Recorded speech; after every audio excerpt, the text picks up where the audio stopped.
forgotten land. California after a wildfire. Come into my spider's web for a Dark Souls 2G Riffview. Technically it's going with the first sin, but I'm not going to mention it too much, so whatever. Accursed.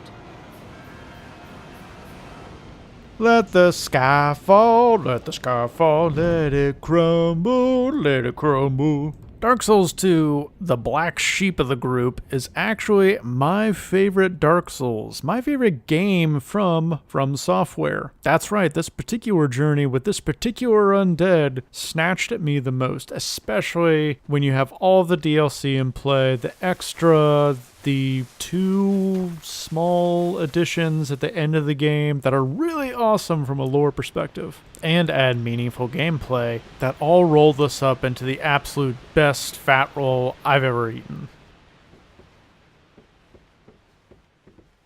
Honey, I'm, whoa, old.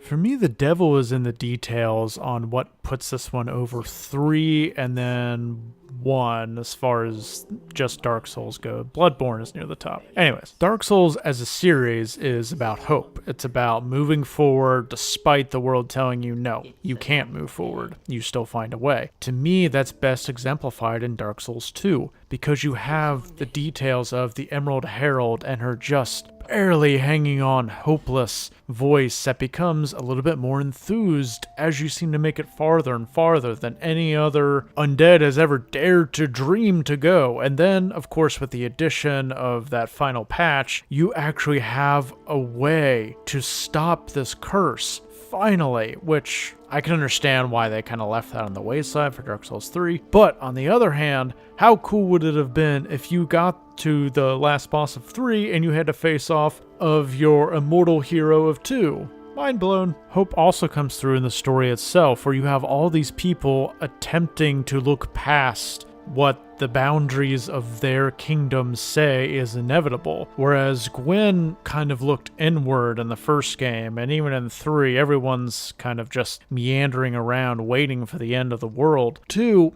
everyone is searching, everyone is frantic, everyone is going their own way, legal, moral, or not, and refusing to go down without a fight, which of course feeds directly into the cycle in the sense that this is never ending until 1 or 2 very lucky clues finally give you that ability to feel like you can push beyond. What you doing?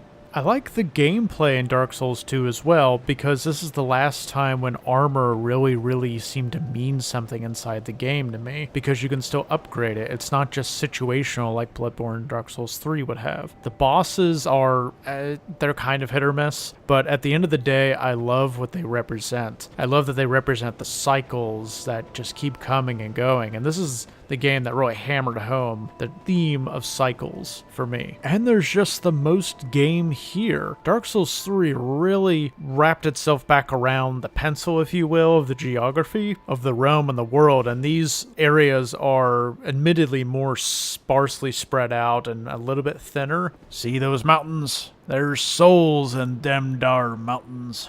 But I think that allows for some intelligent loops to be thrown in, as well as those side areas with more bosses or more other content. This is the best of Dark Souls to me, and that's pretty damn good. 10 out of 10 good for me. Thank you for listening and watching. I'll see you next time on YG Gaming and Around the Bonfire. Bye!